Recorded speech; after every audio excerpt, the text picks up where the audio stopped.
nanjye nukuri sinzi uko nisanze ngarutse hano.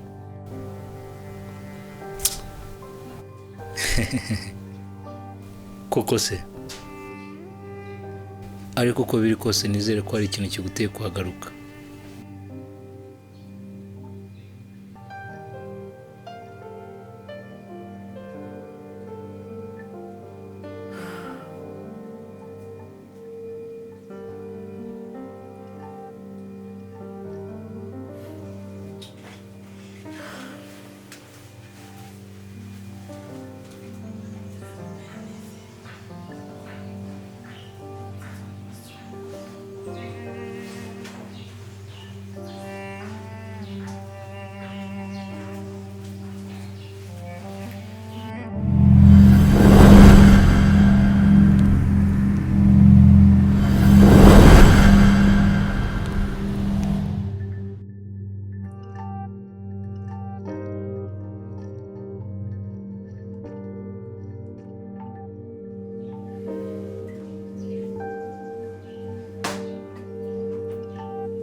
Shema, niba utekereza ko ibintu byose byarangiye uribeshye cyane.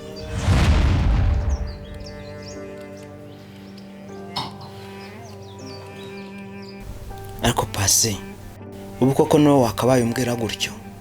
Yeah, it's me. Kuko nzi neza ko niyo wahunga ntawe wakisha ibyo wakoze.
Si byiza ariko gukora mu bintu by'umuntu utabiherewe uburenganzira. Hari igihe biba ari ngombwa cyane cyane ku muntu nkawe ukeka ko hari ikintu yabahisha.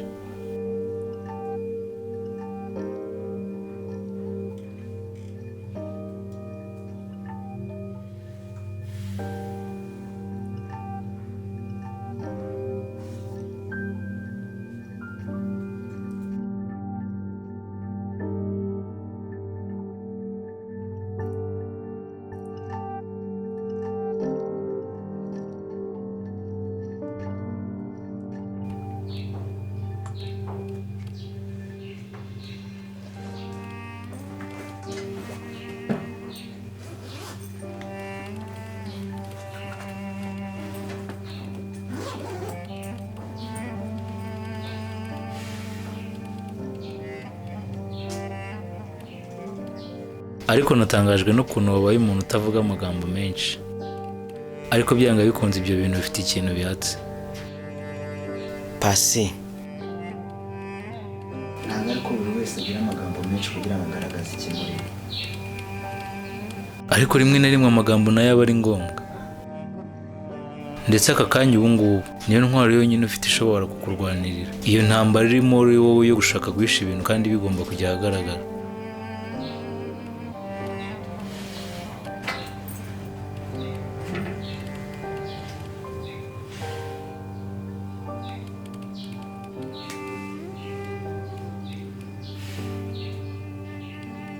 Pasi, hari ibintu byinshi nakubwiye gusa ntashaka kuvuga aka kanya, kandi ndabizi neza ko ntabwo ari buri wese wakumva impamvu mfite ibyiyumviro nk'ibi ngibi.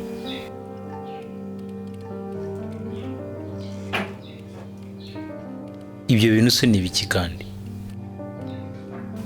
uzi ko nshobora kuba ndi mu Kigali nk'abandi bose?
Uri gutekereza gusohoka ugasubira iyo umaze igihe, cyangwa uri kugerageza kwirengagiza impinduka z'ibihe n'ibibi bizana?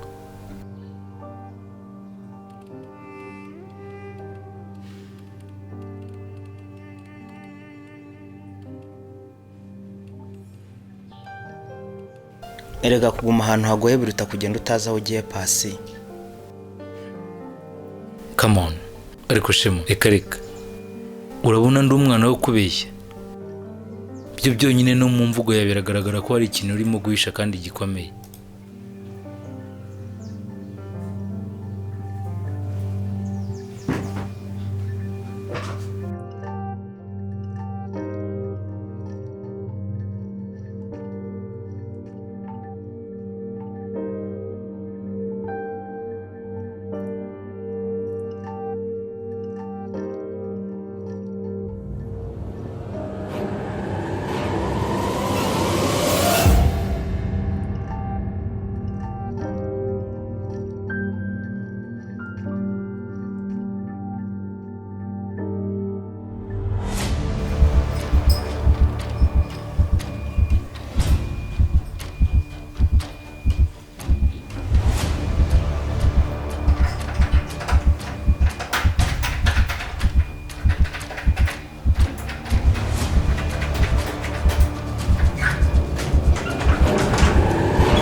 None se kandi wowe uri mu biki? Hari icyo nshaka kumenya. Urashaka kumenya iki se? Urashaka iki kuri mu kubita inzu numva wayimaze?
What's wrong with you?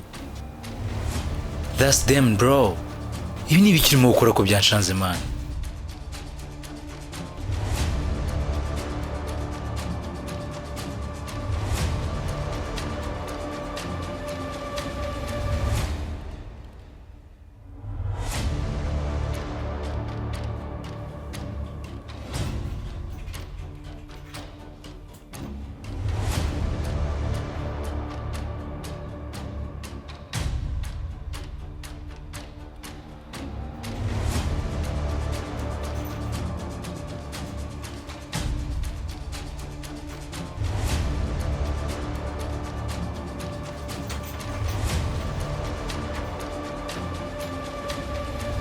What the fuck is this?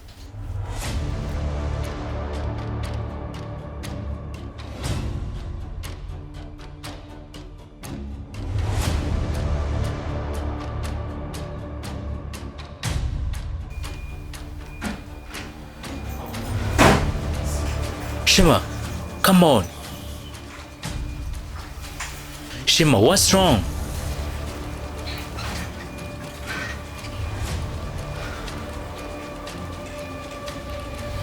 Shema biti?